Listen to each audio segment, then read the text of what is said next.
Good afternoon there, my name's Earl John Charlton, born in South Shields, made on the streets. I'm here to tell a story of 25 years street homeless, 19 years a heroin and crack cocaine addict, 20 years an alcoholic and methadone user and abuser of methadone. But today on the 29th of March 2021, with the lovely guys that are making a documentary with me, I am now celebrating 5 years clean, 4 years dry off alcohol and 3 years off methadone. So where do I start? I don't know where. My life had been so complicated I didn't think anyone cared. Well, here I go with so much to say. By the time of 35 I was feeling 3 times my age. Well, first of all is what they see. It's my dad hitting mum when I was only 3. Then after that nothing did much change, only more pain inflicted on my brother and me. I had seen more than most and I was only 5. That pain I felt wasn't just inside. My mum black and blue, me I took some pain. My brother being disabled, I would not let him hold the shame. I tried so hard to be the man of the house, but my so-called dad beat me down to a mouse. I did have a dad, but then I've had many. I've got one real dad, and he is called Mickey. I can't put my life into just one poem. If I did, I would need a dictaphone, because that's just the first part of a life that I don't experience more than twice. But then there's this gap from 6 to a bit where everything's stuck up right here in my nut. As life after that you think couldn't get worse, well believe me, it's going to hurt. It all started with one young man who had to run before he could stand. Now this is where it all really began. My life at 15, my head in my hands. I was all alone in a mental home, somewhere in Hastings on Seaview Road. Everyone in it was mentally in it. The so-called SS was happy to fill me more pills, which only sent me more mentally ill. And as any help from the so-called SS, they were happy to leave me to defend for myself. They put me at the top of the house, where I should have been a quiet little mouse. And at the top of this house that I did not know, it was only obvious my mind would blow. And when it blew my mind, that is, guess who got blamed? The insane little kid. Thank you. Oh. Right.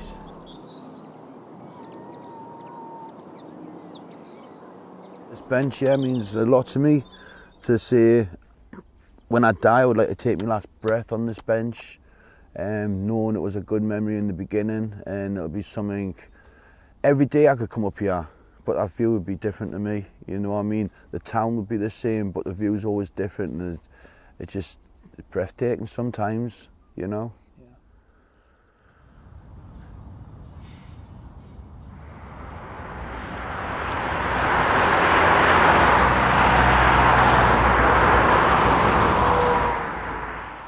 There I was all alone, looking up and down the A1, didn't know which way to go.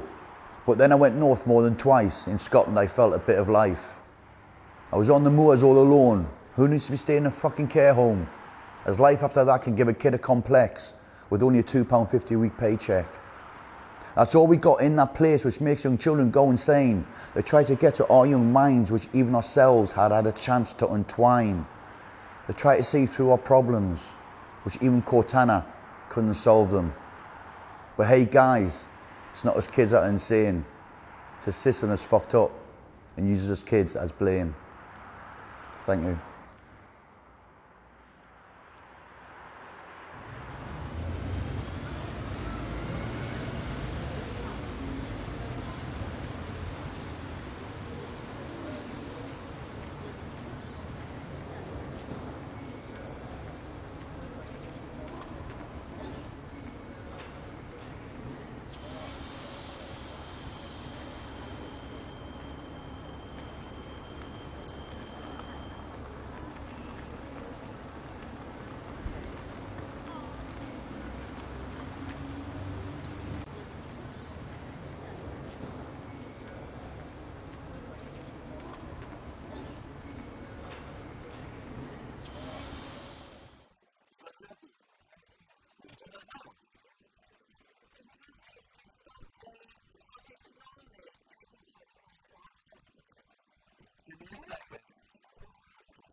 They locked me in a cell full of screaming faces. I was age 15. I was somewhere in Hastings. Geordies had duped me, Geordies had doped me, helped me to run from my northern home. I was seeing munching faces with wooden table legs. But then whoever said that London was going to be paved with gold? Because I couldn't stop the razors slicing, to knock me out till the door runs cold. Thank you.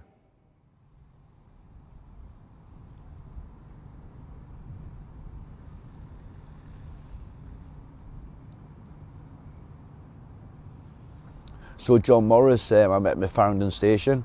Well, he met me, sitting down, and I was back against the cost cutter's shop next to the cash point begging, with a couple of big issues out, doing what I do. Then you just come over, out of nowhere, this guy in a suit and that, and he seen me Skull Super, we used to have it tucked behind me.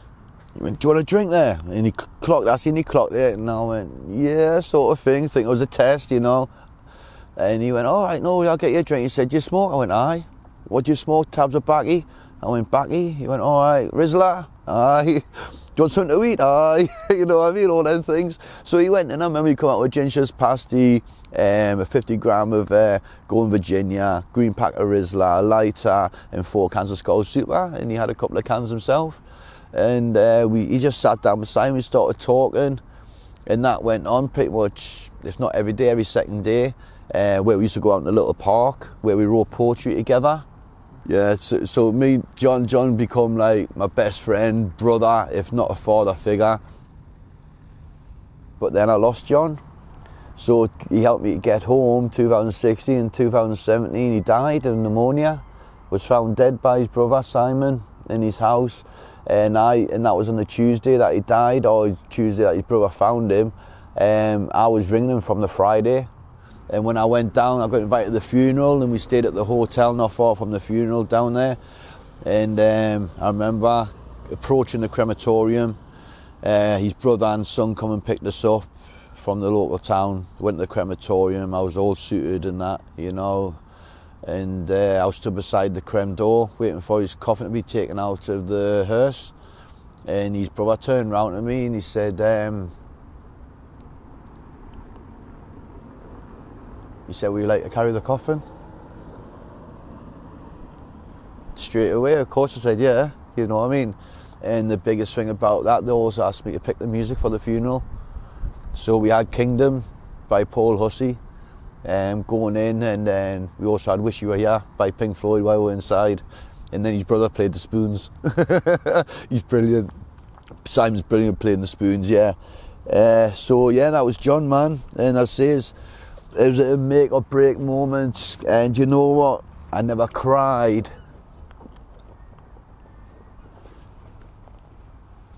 I never cried for John till the next day.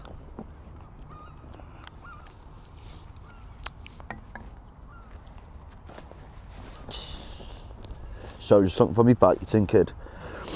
Yeah, it was the next day after I put him to rest. I came back home, went to bed, so tired. And I woke up, and I just woke up. I remember I clearly woke up, Becky was in bed, woke up, sat there, like that. And Becky went, "You alright?" Now when he's gone, and that was it. So that was a make or break time for me. Could have been worse. So his death's given me life, you know. He focused on something that he loved.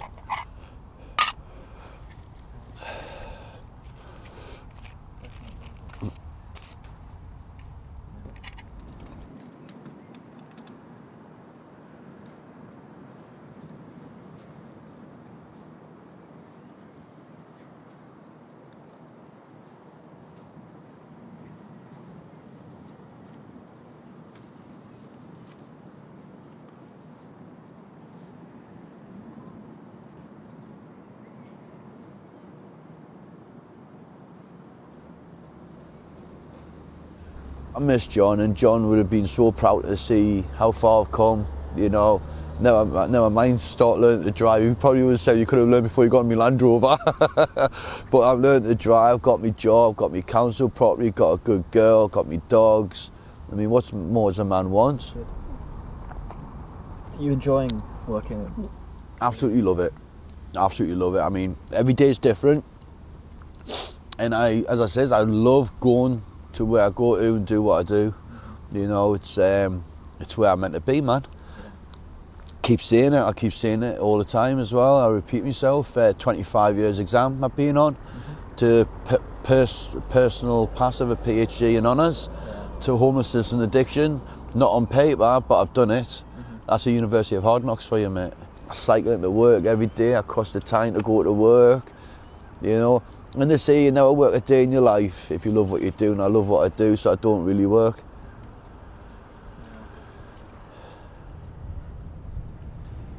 You all good? I think so. Yeah. Just Let's get you mic'd up.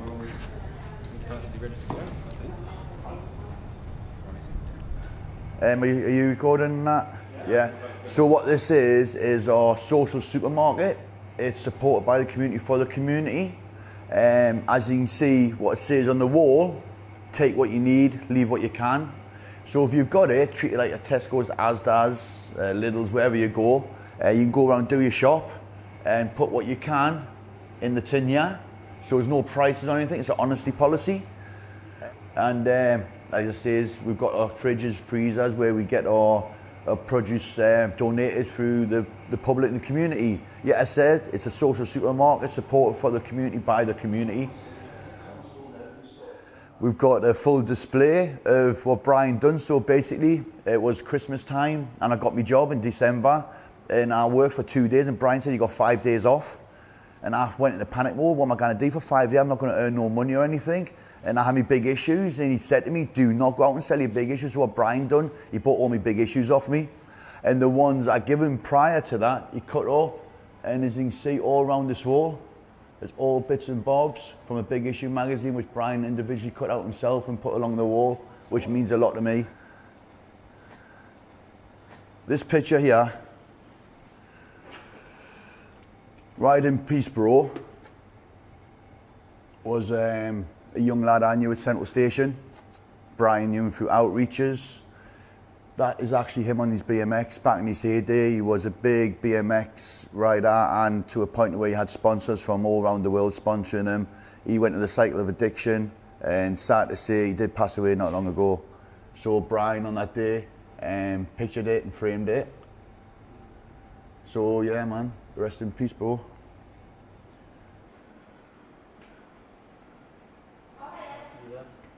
Does that say something, eh? Can you get the position as well? Yeah, man. I should get my gloves on. Should I get my gloves on? Yeah. If you think it's funny, go on. Yeah, why not? Why not?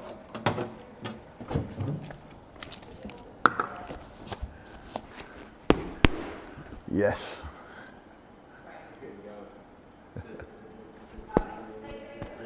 Yeah, I can't wait for the night, mate. Yeah, I swore Rocky, mate.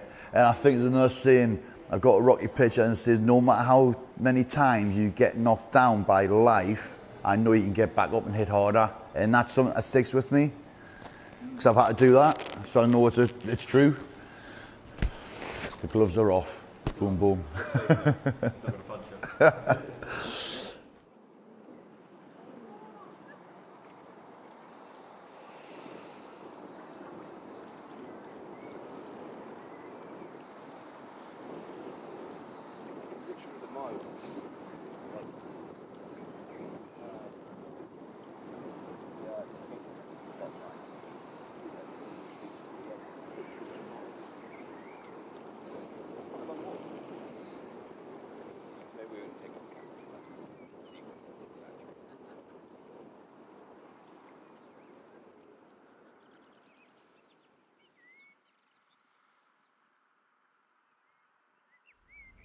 Die clean. Die old, that is my goal. Why? Because really I should be in a hole. Living the life I did with so much deception. Living the life I did with so much addiction. I was brought into this world innocent and free. Who can imagine I'd want to die clean? Die clean, I say, because that is my goal. As I'm free from addiction, I'm free to come home.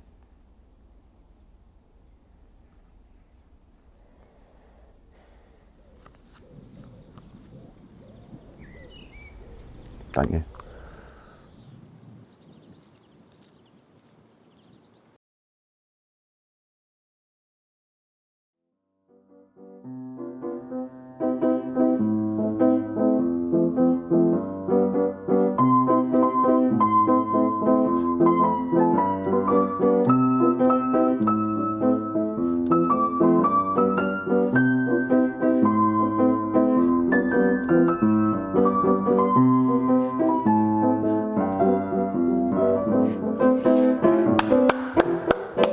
Good effort, man.